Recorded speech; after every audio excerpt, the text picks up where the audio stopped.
on the threat of tariffs to secure objectives. Accordingly, it's important to contextualize the tariffs in the design of the larger policy. The real headline then becomes the fundamental shift in trade policy since President Trump's inauguration, where the United States now actually plans to do trade again. My colleagues and I in Congress want to pursue a real trade policy. That was put on hold during the Biden years. We now have a president who will partner with us in that effort, and together we will enforce our rights, we will negotiate again, and we will expand opportunities for Americans.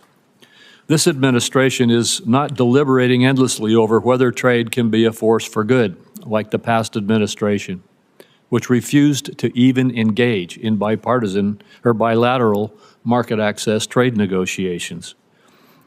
Trade today is the centerpiece of our international economic engagement, and we have plenty of substantive trade ideas to discuss. Businesses want certainty from good policies that will continue so that they can invest confidently in prospects that create jobs and wealth. That is one of the primary reasons that I'm working hard to make the Trump tax cuts permanent, to provide businesses with the certainty they need to make long-term investments to drive growth and increase prosperity across all segments of the economy. Contrast this kind of certainty and forward thinking on trade with that of the last 4 years, where the only certainty was that you were going to lose ground because your government fundamentally rejected free markets, free enterprise, and free trade. The last administration turned to industrial policy because it was certain that the free market failed in delivering what government planners believed was necessary for climate and social agendas. Indeed, China's central planners saw their own strategic thinking in the Inflation Reduction Act's approach of bestowing massive subsidies to stimulate investments that the market would not. We can restore faith in free markets by making it easier than ever to do business in America. The President's executive order last week to assist major investors to navigate our regulatory system efficiently is a good start. We plan to do more. The Biden administration provided us with only the certainty that in the face of a foreign government's discriminatory policies like digital service taxes, data localization, or other non-tariff barriers, it would not stand up for its citizens because it believed that the so-called right to regulate trumped the principle of free enterprise. Respectfully, democratic governments do not have rights. They exist to secure rights for their citizens. One immediately welcome change under the Trump administration appeared last week in the USTR's National Trade Estimate. Last year, the Biden administration deliberately cut from the estimate a number of discriminatory measures imposed on America by foreign governments because it sided with those governments over our citizens. This year's estimate is exhaustive because the administration carefully identified all of the ways that Americans lose out in the global marketplace. Finally, the validity of free trade will be seen again. The last administration did not pursue market access in its negotiations. Instead, it demanded governments to undertake a number of social and environmental commitments, even ones Congress did not approve of domestically. Not surprisingly, our partners did not put their trust in such negotiations. While tariffs inherently may be seen at odds with free trade, we must also acknowledge that many of our trading partners deploy barriers that have gone unchallenged for too long. Free trade, by definition, must be reciprocal. We do not have it if others can impose barriers on us unchallenged. Our failure to enforce our rights over the last 4 years lost a lot of ground for us. This cannot continue because what I am certain about is that American goods and services are innovative, high quality, and globally competitive. Senior administration officials say that a number of countries are coming to the table to engage with the USTR. We look forward to hearing about this engagement and the steps toward better opportunities for Americans. With that, I turn to Senator Wyden for his remarks. Thank you very much, Mr. Chairman. Mr. Chairman and colleagues, today's hearing on the President's trade agenda begins with American retirement funds, investors, and our economy in purgatory thanks to Donald Trump's plan to hike tariffs to levels not seen since before the invention of the automobile. Prices are continuing to increase. Markets for made in the USA products are slamming shut around the world. The U.S. economy has gone from the envy of the world to a laughingstock in less time than it took to finish March Madness. Through it all, Donald Trump and his advisors have yet to provide an understandable explanation, any explanation for what his tax hike on the American people is supposed to accomplish. And so this morning, I'd like to focus on one central question. What is the plan? In the last week, the White House has been all over the map when it comes to this question. There is no clear message of how the tariffs were determined, what they're supposed to accomplish, how long they'll be in place, whether they're a negotiating tool or a move to try and cut the United States off from global trade and usher in a new era of 1870s-style protectionism. In the days since Donald Trump announced his tariffs, the President and his advisors have repeatedly changed their stories on all of these questions. Last Thursday, Donald Trump said, quote, "The tariffs give us great power to negotiate," just after Secretary Lutnick and a top economic advisor told reporters the tariffs were not up for negotiation. Then the stories changed again on Sunday when the Secretary of Agriculture and the top White House economic advisor, Kevin Hassett, both said Trump's tariffs were bringing foreign countries to the table, hoping to negotiate new deals to cut tariffs. At nearly the same time, the Treasury Secretary was on TV Sunday saying the tariffs would remain in place for, quote, days and weeks. Asked if the tariffs were up for negotiation, the Commerce Secretary said Sunday, "The tariffs are coming." He announced it, and he wasn't kidding. The tariffs are coming. And yesterday in the Oval Office, Donald Trump said there can be permanent tariffs and there can also be negotiations. So again, this morning, what we want to know is what is the plan? The stock market is up a bit this morning on yet another round of rumors that Donald Trump might not go through with his full barrage of tariffs. Yet this weekend, Donald Trump retweeted a post on Truth Social arguing that Trump is crashing our economy and markets on purpose as a strategy to lower interest rates. Is it possible that's the plan? Tank the economy so wealthy people can borrow money more cheaply? We know that billionaires like Howard Lutnick and semi-billionaires like Scott Bessent won't mind paying more for groceries or gas. It's a drop in the bucket for them. But for families, higher costs are going to get hurt. Higher costs are going to hurt. The nonpartisan Yale Budget Lab predicts the tariffs will cost families $3,800 in the first year alone. In Mr. Greer's confirmation hearing, he argued that economic security leads to strong national security. Our country is getting the opposite with these pointless tariffs. Destroying the foundations of our economy is not only disastrous for workers and families, it makes our people less safe. So you look at Stellantis, the auto company, laying off 900 workers in response to the tariffs.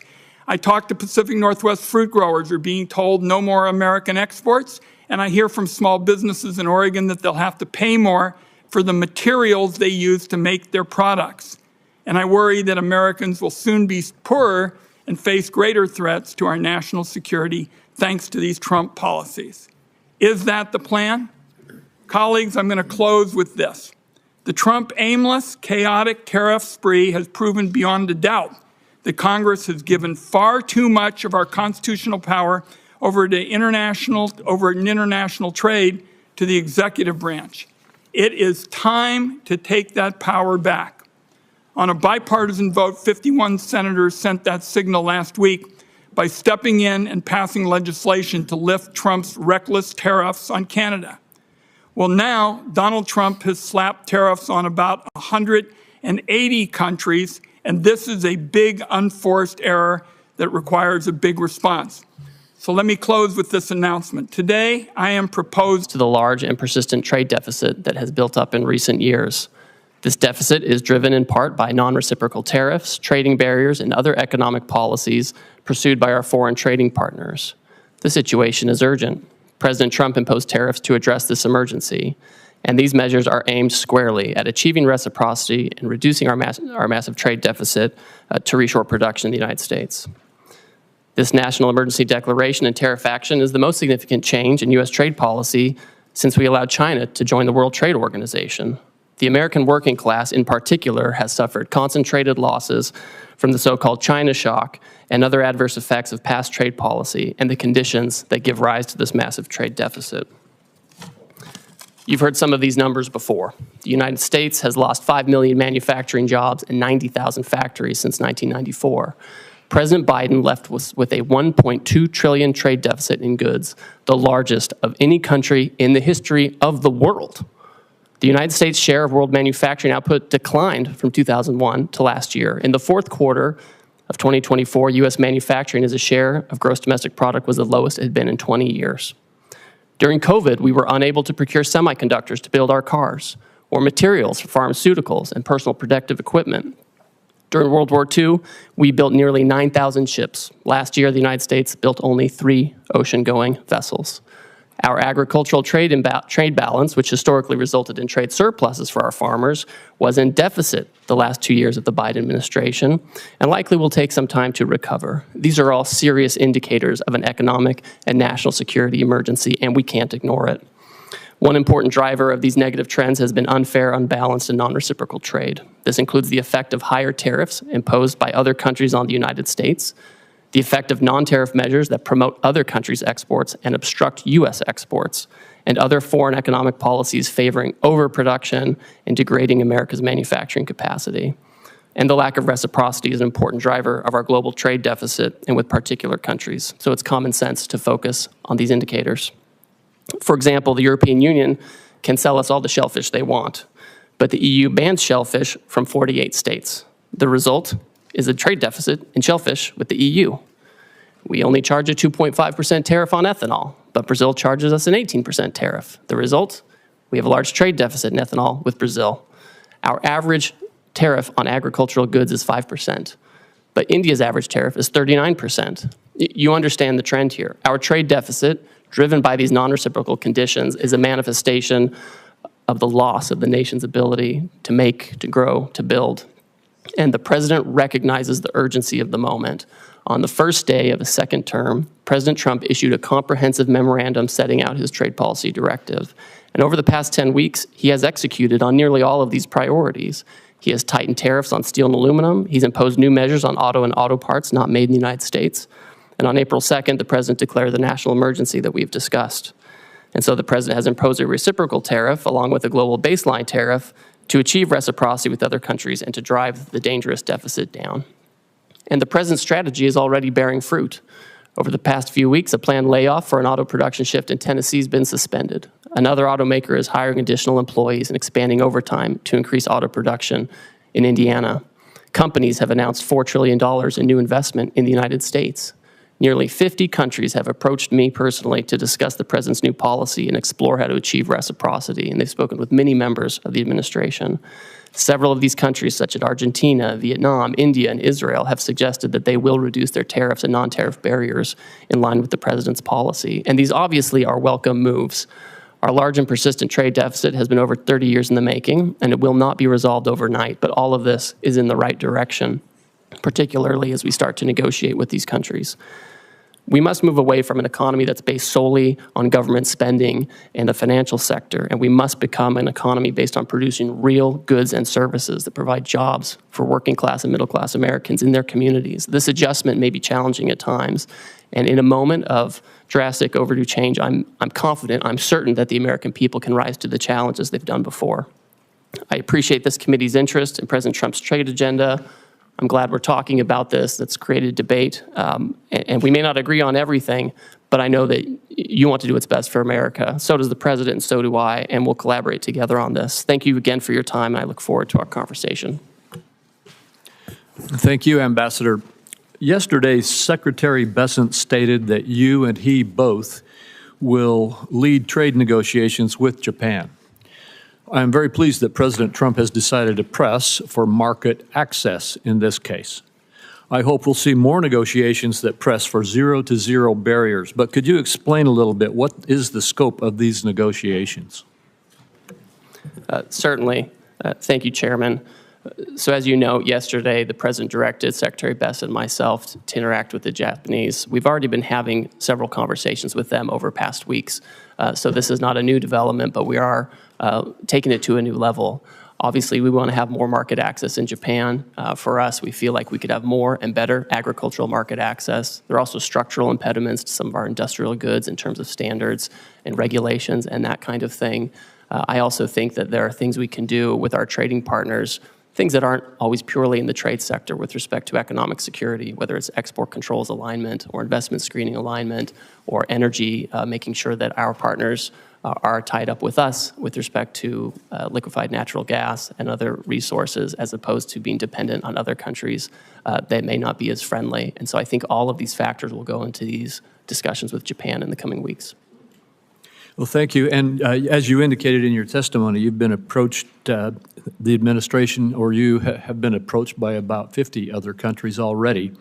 I assume that the objective in these approaches, and I assume that there will be discussions and negotiations with them, but first, could you verify that? Is the objective here to engage in market access negotiations with these countries? Chairman, as these countries approach us, the idea is that we've had years and years of non-reciprocal access, and it's contributed to these trade deficits. As the countries come to approach us, what we've told them is, if you have a better idea to achieve reciprocity and to get our trade deficit down, we want to talk to you. We want to negotiate with you. And it goes both ways. Sometimes they have exports to us that are driven by subsidies and unfair trading practices. And then obviously they have non-reciprocal treatment on their end where they block our exports, sometimes through prohibitive tariffs, quotas that are not administered in the appropriate way, or other unfair trading practices. So these are the kinds of things that should be targeted. And I don't want to prejudge the negotiations, but if they're able to provide an alternative plan that can further these objectives, I think we're open to that. Well, thank you. The America First Trade Policy Memorandum rightly tasked the USTR to review China's compliance with the Phase 1 agreement. Under the agreement, China is obligated to purchase more U.S. goods and change basic practices and laws, the so-called structural commitments. The prior administration refused to discuss whether China complied with its structural commitments. And by the way, these were commitments made in response to tariffs in President Trump's first presidency, correct?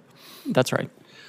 What is your analysis of China's compliance with the structural commitments that it made in Phase 1 so far?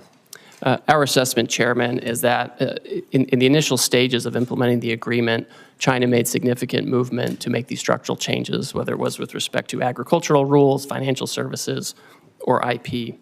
We found during the Biden administration there was little enforcement and little communication, and that the Chinese did not comply with this agreement in large part. I've had a call with my counterpart. I've communicated to him our feeling on this, that they have not complied with the agreement. And I think we're disappointed by this. It's not surprising, but we are certainly disappointed by that. And now you're engaged to, again, see if we can get compliance. We will see, right? The Chinese obviously have agency in this. It's not just a matter of U.S. policy. We, of course, welcome and we hope that foreign countries will change their practices to make sure that they're fair. And we look forward to continuing to monitor that situation. Thank you. The administration has announced it's negotiating an agreement also with India, and it appears already to be yielding results, such as India dropping its digital services tax. Although India has high tariffs, its non-tariff barriers are just as significant, if not more so. Will you try to include commitments on matters such as intellectual property, technical barriers to trade, and science-based agricultural rules to take on those barriers? Yes, and I have a standing call with my Indian counterpart to address these very issues. All right, thank you. Senator Wyden. Thank you. Thank you very much, Mr. Chairman. I saw at page 4 of your testimony, Mr. Greer, you said the president's strategy is already bearing fruit.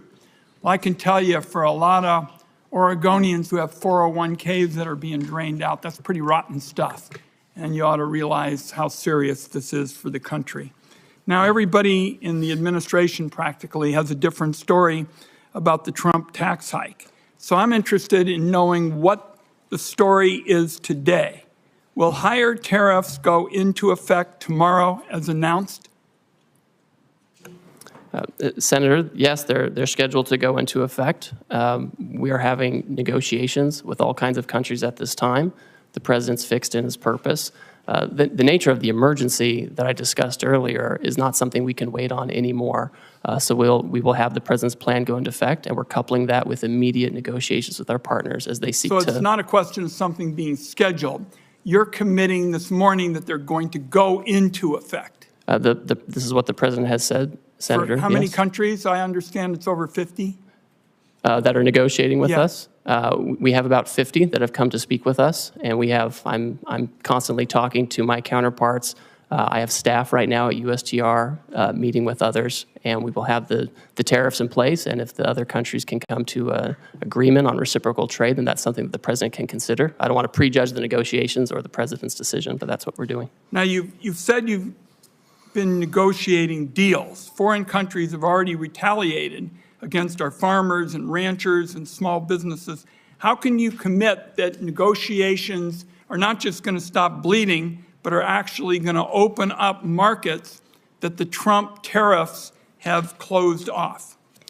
So, Senator, we've already had many countries, many of our markets, explain that they are not going to retaliate against the United States. And in fact, Vietnam, for example, they've lowered their tariffs already on cherries. They've lowered them on almonds and apples, things I know are important to the Pacific Northwest. And this is exactly the right direction that we want to go in. I look forward to hearing from you what other kind of market access you want as we enter into these negotiations. What's the status of China? As you know, that's a big market for us in the Pacific Northwest. What's the status of discussions there? I don't see much progress. What I see is it looks like it's going to escalate and escalate some more and hurt our consumers and our small businesses in our part of the world. Well, Senator, unfortunately, China for many years seems to be choosing its own path on market access. Again, they have agency in this. They elected to announce retaliation. Other countries did not. Other countries signaled that they'd like to find a path forward on reciprocity. China has not said that, and we will see where that goes. I think we need to work with our closest friends to make sure that we have trading arrangements that work. And if the Chinese are open, we'll see what. But they haven't signaled that at all. So I don't think that's in the very near term with China. I just am concerned that there's no strategy at all. I'm committed. We understand in the Pacific Northwest what the stakes are. To have a smart, tough strategy. I don't see any strategy at all, and you really haven't said much about what the strategy is this morning. Senator, I appreciate your concern. I want to keep having a conversation with you about this, but I see a distinct difference between those countries who have come to us and they said, we understand your issues, we understand the deficit, we understand your desire for reciprocity, and we want to work with you on this. And the Chinese approach, which has been, we're going to retaliate. We're trying to remedy a situation. We're trying to remedy a situation that's persisted for many years. And it would be wonderful if the Chinese agreed with that and wanted to persist in, work with us on that. But that's not where they are. And the president has recognized this, and he wants to focus on other partners. Let's talk before my time is up about services. The United States is a services powerhouse, from travel and technology to finance and media. Our services industry account for nearly 80% of the U.S. GDP and 8 out of 10 American jobs. Other countries are responding to Trump's global tariffs by retaliating against American services. Can you explain how your tariff actions aren't putting our services exports at risk like so much of your trade policy? Senator and Chairman Crapo mentioned this. We had India already pull down a digital advertising tax that affected some of our most competitive tech companies. We're already in conversations with other countries that if they want to have reciprocal trade with us, that's something that we need to consider as well. And we expect them not to discriminate against our services companies. We have some of the most competitive in the world. I agree with you. And to me, that's part of this calculation. I wrapped up with the services question because it seems to me it's classic Donald Trump. Really good at talking about problems, even saying that there is some reason to go forward, identifying a problem. but pretty damn bad at fixing them. And there's going to be a whole lot of collateral damage in the process if you all continue with these trade policies in services and in other areas. Thank you, Mr. Chairman. Thank you, Senator Cornyn. Ambassador Greer, well, thank you for being here today. I know there's been a lot of discussion about tariffs, but would you just briefly discuss non-tariff barriers to trade? In other words, the barriers that countries put up to deny market access from U.S. exports into those countries that aren't tariffs per se. Yes, thank you, Senator.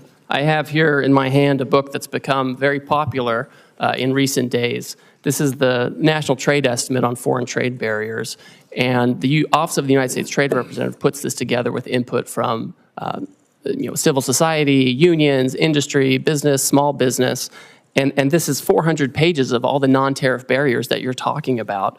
Just a few examples. India, huge trading partner, they restrict imports of ethanol for fuel use by using restrictive import licenses. These are the types of border measures that don't sound very sexy to talk about, and they don't make for a great soundbite, but these are the things that actually block our exports, where they have licensing regimes or they have fake science that they use to block our imports. Lynn, just one example that seems to me to make the point is that our friends in Australia basically have put up barriers to the export of beef from the United States. My state, Texas, happens to produce a lot of beef cattle, and Australia basically denies access to its huge market, but not as a result of tariffs so much as non-tariff barriers to trade. Could you speak to that? Yes, Senator, and it's always surprising because we have a free trade agreement with Australia, and we would expect that we would have fair and reciprocal trade. Last year, I think we imported about $3 billion worth of Australian beef, and we exported $0 of American beef to Australia. And it's not just beef. Australia also blocks on specious, fake science grounds, the export of fresh and frozen U.S. pork. So it's incredible that they do this. We have zero exports of the fresh and frozen U.S. pork to Australia. I find it interesting that people express surprise at President Trump's policies when he's been talking about these policies for, best I can tell, for decades, and how unfair trading arrangements are between various countries. And indeed, some of these unfair trading practices have resulted in the deindustrialization of America.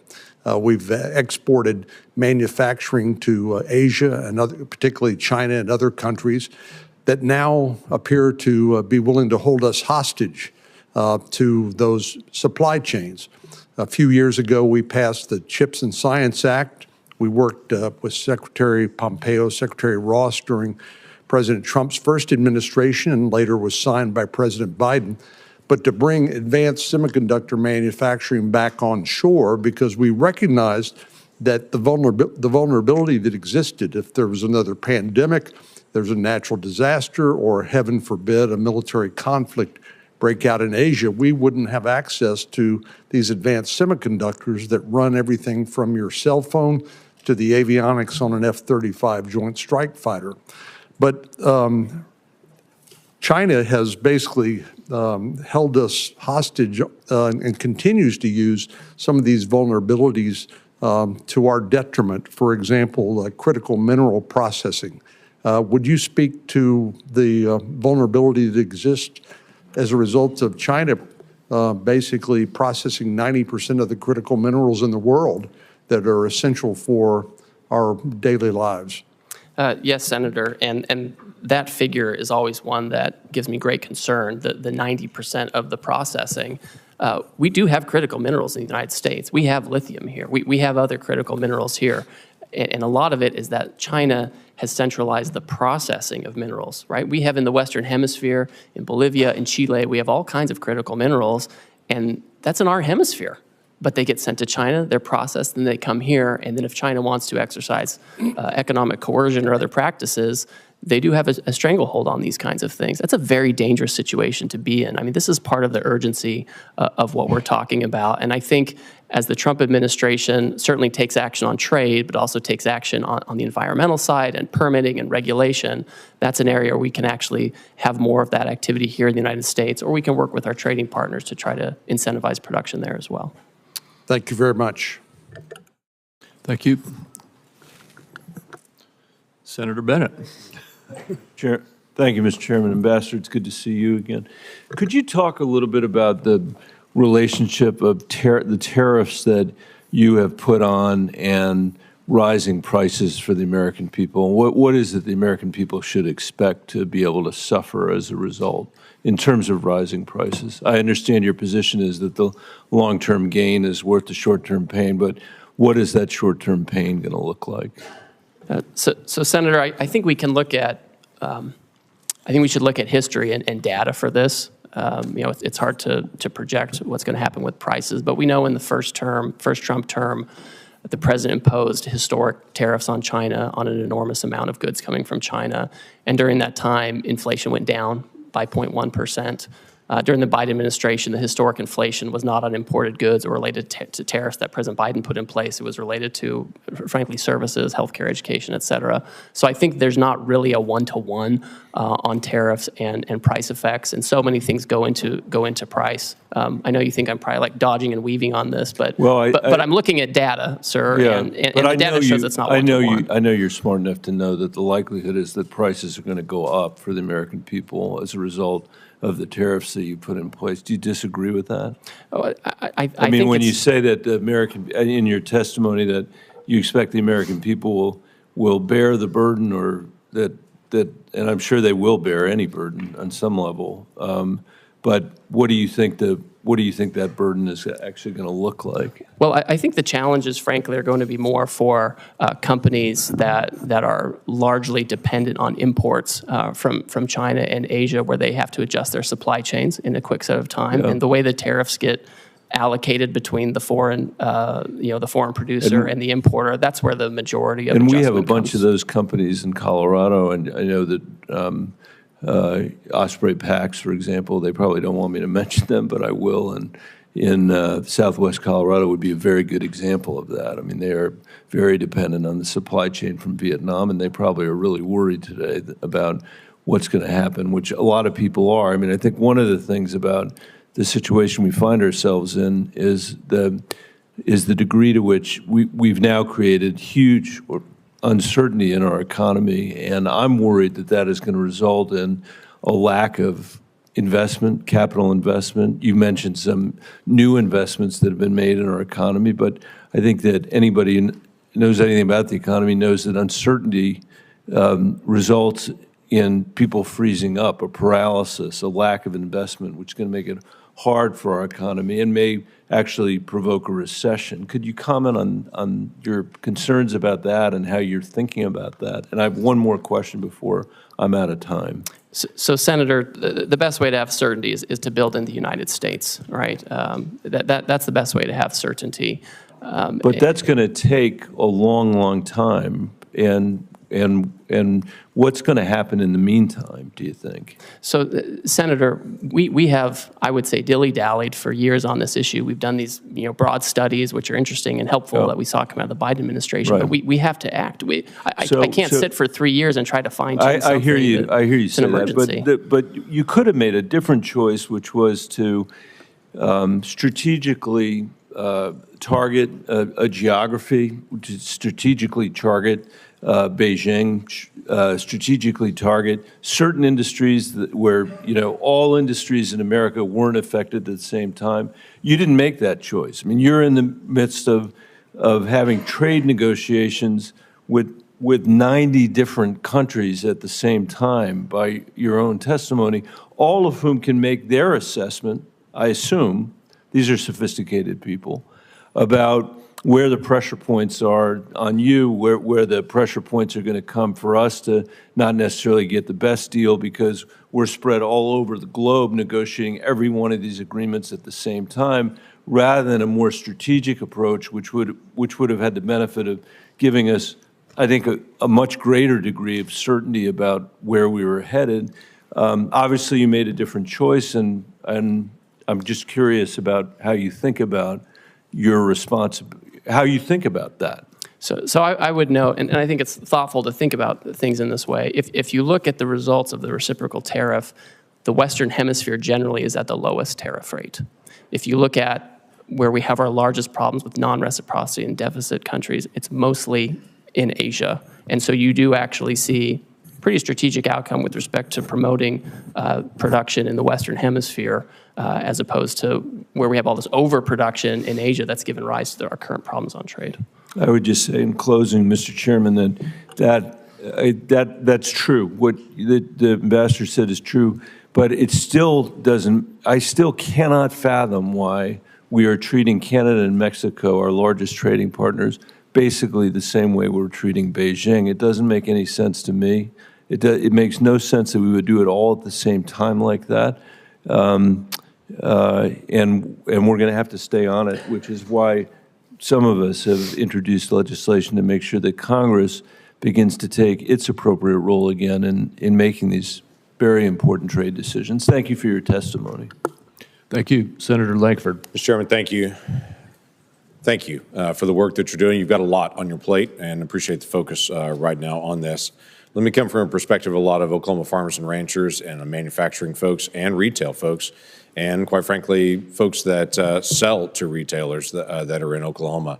They've got several questions that they've actually sent to me pretty quickly, so I want to be able to bounce a few of those. The goal of this is to do more trade internationally, that the United States would be able to manufacture here or produce here and sell more internationally, and that we would have that opportunity to have increased market access. Is that correct? So, Senator, I think that's accurate, because when we're trying to get down a deficit and have more production here, necessarily part of it is making sure we're not getting too many imports that are driven by unfair trade practices, but also promoting our exports overseas. So then right now there's a lot of negotiations going on. There was a lot of questions for several days whether we're negotiating or not negotiating. I'm hearing from you pretty clearly today. We are open to negotiate. We're trying to be able to establish better trade agreements to be able to move forward. Do you have any timeline on certain countries or places that you have set internally to say we hope to have negotiations complete by this point? Obviously, negotiations can extend out as long as they have to, but is there a timeline you're dealing with? So the president has indicated that he's willing to negotiate with parties that want to pursue reciprocal trade with the United States.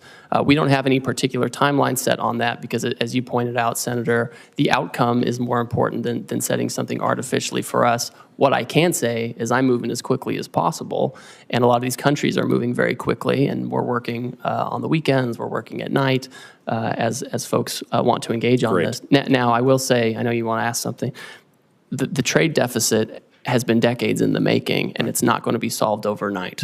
Right. Yeah, everyone understands that well, and everyone that I talk to is grateful that we're actually attacking the trade deficit issue and try to be able to bring down barriers to trade. They also want to get a timeline. Let me give you, for instance, I've got an Oklahoma company that several years ago spent millions of dollars to be able to move out of China. They moved into Vietnam for production because literally what they're producing, the parts were not created in America.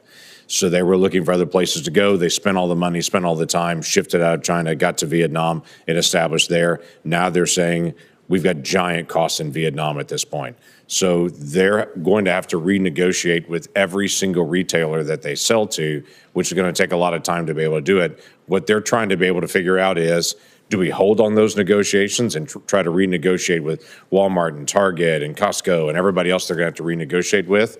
Or do they press on with those negotiations now? If things are going to get resolved soon, they can pause. If they're not going to get resolved, they're going to have to renegotiate every contract again to try to figure out which way to go. So the time piece does matter to them.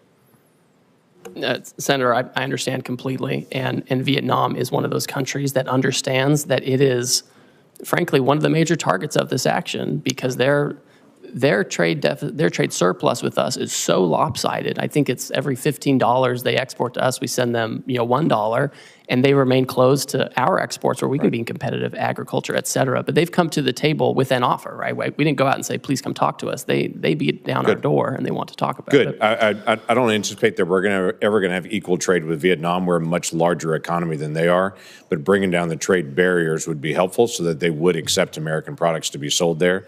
I think that's beneficial, but most countries in the world are never going to buy as much as we're purchasing because we just purchase a lot more from there. Another issue has come up about garment manufacturing. Obviously, this is a challenge. We'll have different pieces that are bought from different countries. We don't have a lot of garment manufacturing here in the United States. For those garment manufacturers that are here and for others, some in Oklahoma, they're asking me about exclusions and exceptions and how this is going to be handled to say, we can't buy it in America. This is the only place that's actually manufacturing it. I know long-term, the hope is to be able to have a more diversified, but in the short term, they don't have another option. How do you plan to handle that? Senator, the president has been clear with me and with others that he does not intend to have exclusions and exemptions, especially given the nature of the action. If you have Swiss cheese in the action, it can undermine the overall point, which is to get rid of the deficit, achieve reciprocity. To my point earlier to Mr. Bennett, the Western Hemisphere countries have a much lower tariff than many of the Asian countries, and I've heard from textile manufacturers for many years that they would love to have a situation where Western Hemisphere textile and garment manufacturing is more competitive, and maybe we're setting up the conditions for that. So in the short term, there's no exemptions that are coming on it. So for companies that are currently buying from Asia at this point, whether it be for textiles, whatever it may be, the goal is to be able to push them out of Asia into the Western Hemisphere, or where do they need to go at this point? Well, the president has been clear, again, that he's not doing exemptions or exceptions in the near term. My own sense is, given the tariff differentials between Asia and Western Hemisphere, I think people can start making decisions based on that. Senator Whitehouse. Thanks, Ambassador Greer, for being here. Just to sort of frame our conversation, tell me what a negative externality is. This is something you and I like to talk about. Yes, we do. This is a situation where you have a foreign country where perhaps they have actions such as poor environmental regimes or lax labor laws, and they don't bear the cost of that. Instead, they send their goods that are the product of these processes where they have lax regulatory regimes. They send it here, and we end up bearing this. They externalize these negative externalities to us, and we have to bear it, and our workers have to bear it, and we don't compete on a level playing field. So two things are wrong with this. One, the customary negative externality is pollution. And to the extent, for instance, on an issue I've done a lot of work on in bipartisan fashion, plastic in our oceans. Now it's in our drinking water, it's in breast milk. I mean, we've really gone down a very weird pathway with respect to plastics. If China, for instance, is responsible for dumping 60 or 70% of the plastics into the Pacific, then that's a harm to us, correct? Yes, I agree. Because it's a commons, the ocean, and we suffer from that. And then if the Chinese company is exporting their goods to the U.S., and that Chinese company has a lower cost for its product because it doesn't have proper pollution control with respect to plastic, and the U.S. company does, then that's an unfair trade imbalance, correct? Yes, I agree with that.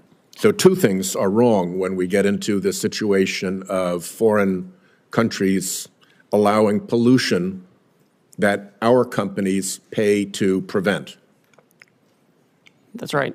And that's an appropriate place for tariffs to be deployed to offset that trade imbalance and help protect the commons from this particular tragedy, correct?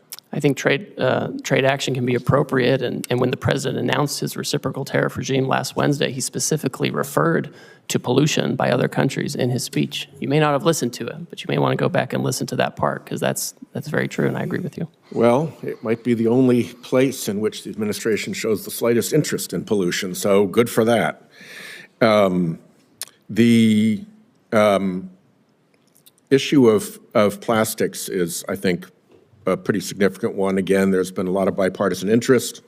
I even went up to the Oval Office during Trump 1 to have one of my bills signed by the president, and he gave a very animated riff on Asian countries polluting our beautiful oceans and how it comes ashore very often in Alaska by the ton along their beaches. So I hope this is an area we can continue to work together. And in particular, I hope that you'll sit down with me and Senator Cassidy on legislation that we are working on. Will you give us that meeting? Senator, I'll take any meeting with you that you would like to talk about this issue. And Great. I'd like to Well, also we'll let sit you down with Senator Cassidy's team and have a conversation there. The other thing I wanted to flag for you is that you pretty well successfully deflected all of Senator Bennett's questions about what the immediate impact looks like in the short-term pain for the long-term gain. I just want to flag for you one issue that is very important to me. Rhode Island is a small business state, right? We don't have a whole lot of big mega corporations there who can balance things and move things around. Canada is our largest trading partner. We have companies who fill an important niche in the global supply chain, and particularly in American companies' supply chains, because they get something from Canada, or let's say China, could be, but Canada's our major trading partner, and they process that thing, and then they put it into the supply chain for the larger corporate entities. That's their business. That's all they've got. So if we're not looking out for these small businesses that are actually going to have to lock their doors and close the shutters and fire their employees and go out of business, I think you've missed a huge hole in the problem that these tariffs have created.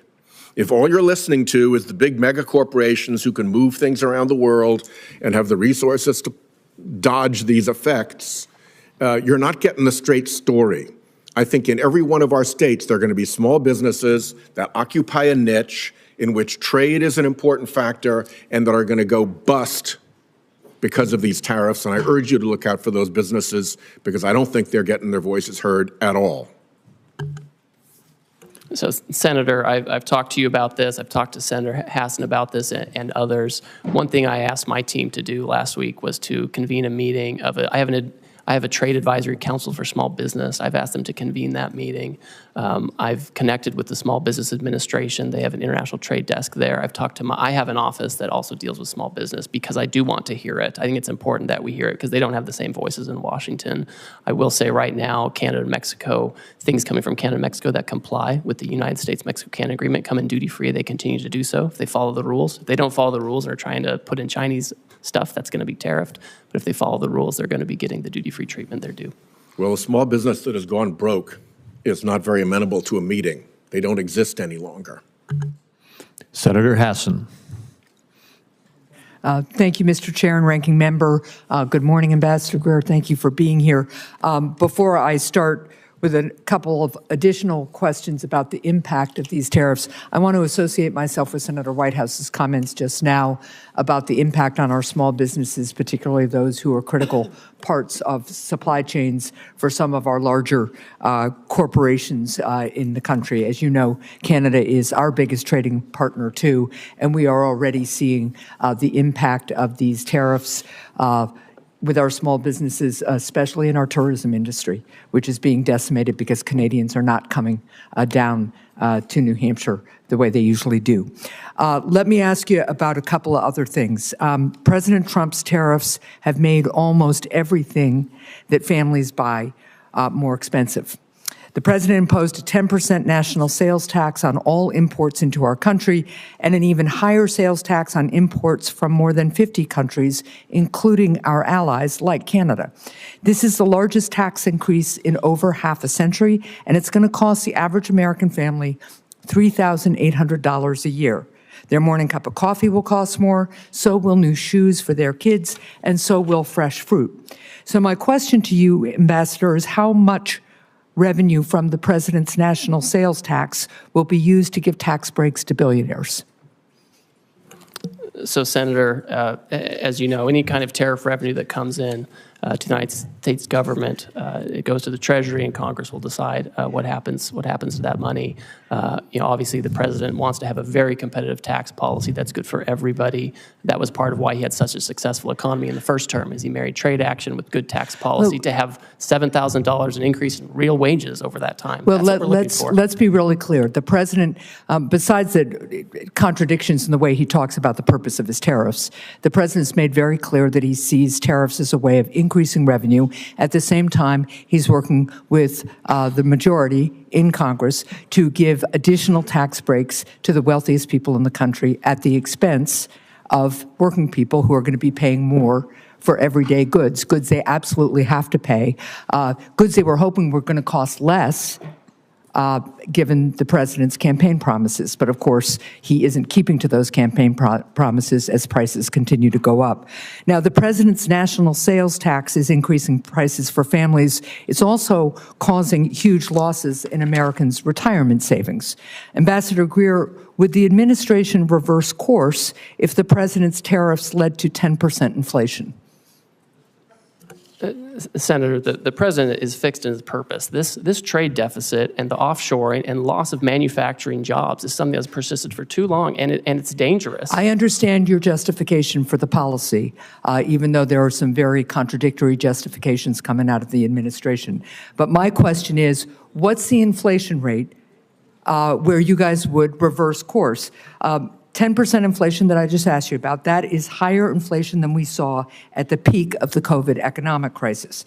But you aren't going to say here today that you would reverse course even if you created inflation as high as we had at the peak of the COVID economic crisis. I think the most serious inflation we saw was during the Biden administration. When we did tariffs in the first term, inflation went down. I just don't. It's not going to be a one-to-one. Inflation about how much money you're putting into the supply. Well, it's not about let's just be tariffs really on clear products. that the Trump administration is here today to say that even if inflation hits Americans' pocketbooks at 10% because of these tariffs, then the Trump administration is still going to go charging ahead. So, Ambassador, would the administration reverse course if the president's tariffs caused a 50% stock market crash, which would hurt Americans' retirement savings even more than they've been hurt in the last 10 days or so? Senator, the fundamentals of the economy are so strong. We had 228,000 jobs last month. We have 9,000 additional manufacturing jobs from So from the again, month before. your answer is even if the stock market crashes 50%, which is how much the stock market crashed in the Great Recession, you're not going to say here today that you would reverse course even if you crash the stock market and harm retirement savings as drastically as happened during the Great Recession in 2007. Senator, your hypotheticals are not consistent with the history we have seen with the use of tariffs. My hypotheticals are based on the fact that a lot of Americans are looking at their 401ks today and wondering how much of a lifestyle change they are going to have or whether they're going to be able to retire when they plan to because of the recklessness and haphazard nature of the Trump administration's imposition of tariffs. Nothing was thought out about this. This has been a haphazard, incompetent effort, and it's showing. Thank you, Mr. Chair. Thank you. Senator Cassidy. Hi, Mr. Greer. Thank you for being here. When I speak to my rice people and my shrimp people back home, they say that the tariff barriers and the subsidies by other countries for those products are so much that it is putting some of our shrimpers and some of our rice people either out of business or in incredible financial binds. And so the fact that the president is attempting to address these as well as the non-tariff trade barriers is incredibly important. Let me first say that. But I also hear from my producers that the mean tariff being selected to apply to a country may not account that for rice, for example, the tariff is much higher for that particular product, and that it is not adequate to address that which is taking place. Any thoughts on that, and how can we have something more particular for products which are really over tariffed? Yes, thank you, and I appreciate that concern and the the tariff rate applied to many of these countries, again, was a countrywide rate. It wasn't product specific. My sense is if countries come to us and they expect to have some kind of a different plan, they will need to change these things, right? And they will have specific products, specific barriers that they would have to address, right? Or else, the president, again, he's fixed his purpose. He wants to see production back here. He wants to see our agriculture producers doing well. And these countries just have to have reciprocal trade with us. And that means taking care of the types of barriers and tariff rates you're talking about. So it sounds like one of the things I think they want to know is that since shrimp might be a relatively small part of trades with some of these countries, that the interests of, for example, shrimp will not be sacrificed in part of a greater whole.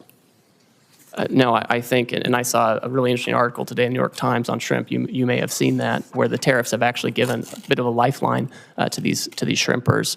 And I think that if there's going to be any kind of change to any of this, and I'm not going to prejudge that, we have to make sure that our industries are protected adequately, so we don't go backwards with the deficit.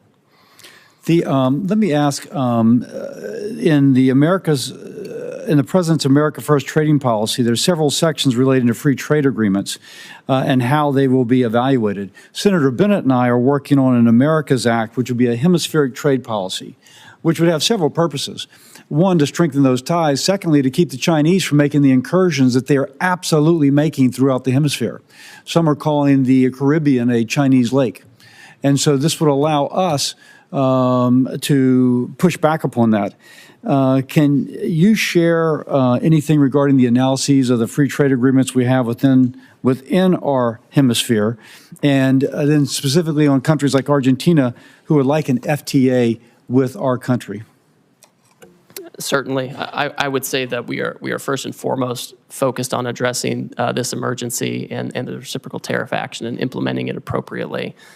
With respect to relations in the hemisphere, any kind of trade arrangements with these trading partners, I think, need to be coupled with strong rules about third countries. What I don't want is a situation where these countries are using, their export platforms to incorporate content and goods from, China or other Asian countries, where we have a real issue with our deficit and offshoring of manufacturing. I would expect any kind of changes to these arrangements to be accompanied by changes in rules of origin to ensure that the United States and U.S. workers are really benefiting from these agreements. So nothing from an FTA in general, but the specific of where it's being used to circumvent the intent of the FTA is the concern of the administration.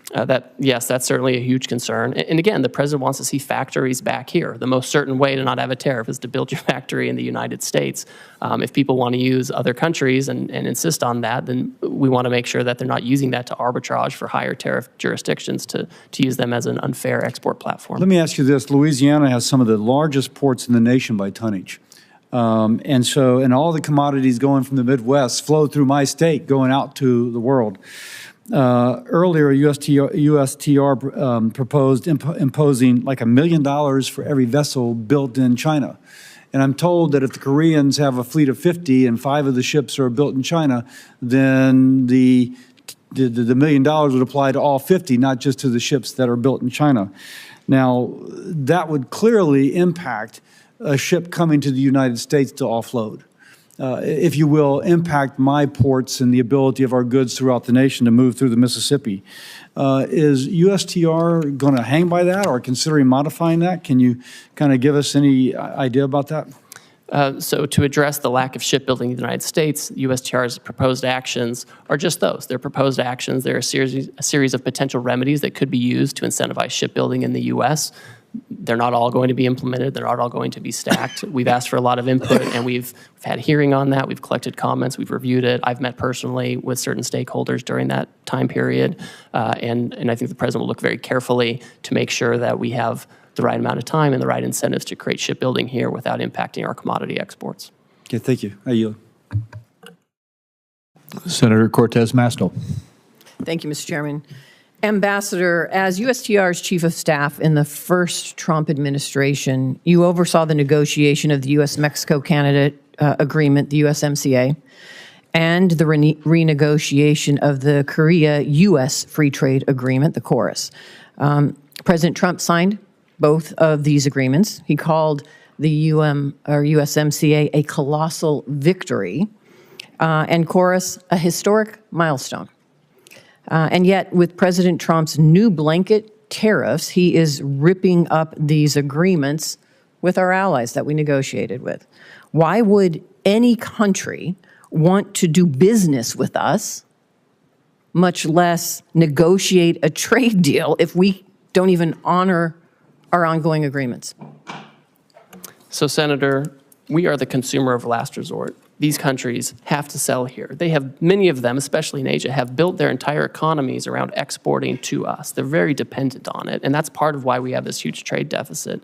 With USMCA, those parties continue to enjoy duty-free treatment for many of the products that continue to comply with the rules that were set out 5 years ago. There's a big concern, Senator, that we did not have adequate other protections to stop the flow, particularly of like autos into the United States. But there was a process for you to renegotiate that agreement this year. We talked about that in my office. Isn't that correct? That's correct. And it wasn't to do these blanket tariffs, correct? What we have to address is an emergency, Senator. That's true. And you should be honest. At least as you sit here, as you were in my office, be intellectually honest. Now, let me just ask this, because this is also true. And I so appreciate my Senator Lankford asking this. Time matters. How long did it take to negotiate that agreement, the USMCA, that you were part of? We did it at breakneck speed. We did it in about 2 years. 2 years. And now you're telling us you have nearly 50 countries coming to you, approaching you to enter in a negotiation. And you think that you can do that overnight? India. Man, you're pretty superhuman here, if that's the case. So let's be realistic.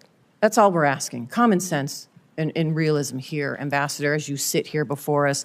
And let me talk about something else that is really important for my state, and I think this entire country, because this administration is forgetting that we have $1 billion economy when it comes to tourism into the United States. People know Las Vegas. My state is Nevada. We rely on tourism to our state, and now we're seeing an impact because of these tariffs, not just from Canada, but I am hearing from so many that are in the tourism and kind of leisure industry. We are seeing impacts because now this $1 billion industry of international tourism is having an impact on our economy. And this is a service industry. Let me just say this. I'm kind of offended by your testimony today that says we must accept self-inflicted economic pain, and I quote you by saying, to become an economy based on producing real goods and services. What does that mean? What does that mean to my service industry and every service industry across this country that relies on tourism and travel? That is the backbone, really, of part of our $1 billion economy. What do I tell them? That they just have to suck it up? That they're not really part of this real services? That you have another idea for the jobs that they should engage in? What do I tell them? Oh, Senator, of course those are real services. The whole So what are you doing about the impact what are you doing about the impact of international tourism and now these blanket tariffs having a negative impact? What are you doing to address that? The whole sentence, Senator, said that we need to get away from government spending as funding our economy and financialization, and we need to move to real goods and services, including the tourism you're talking about. So it's what are you doing to important. impact the negative impact of tourism right now? Well, one thing I'll say is we can't have the status quo, right? I keep hearing that we should have, essentially what I'm hearing is we should have the status quo. We should keep the $1.2 trillion trade deficit that Biden left us with. I'm asking you, and I don't think that's adequate. What are you doing in this administration to address now the impact that you're having with these blanket tariffs, not targeted tariffs, blanket tariffs, on international tourism that is a big impact to our economy? What are you doing to address that? Well, Senator, as we're talking to all of these countries, we are talking about services. We are talking about making sure that we can export services to other countries. A lot of those that we export are, we have well, let me say I only have services, so much all kinds time, of and trade. apparently you're not. So here's what I would like, because you haven't thought about this, and the administration hasn't really thought about it, because I haven't heard anybody talking about tourism. So why don't you come talk to me in my office, and let's talk about and put a plan together, because these blanket tariffs are having an impact on tourism in my state and across the country. Senator, so I'm happy to instead come of talk just to you. defending it, why don't you just come sit down with some of us and try to address the concerns that we are seeing and feeling in our states that this administration has not taken into account? I'm happy to come speak with you. Thank you, Senator. Senator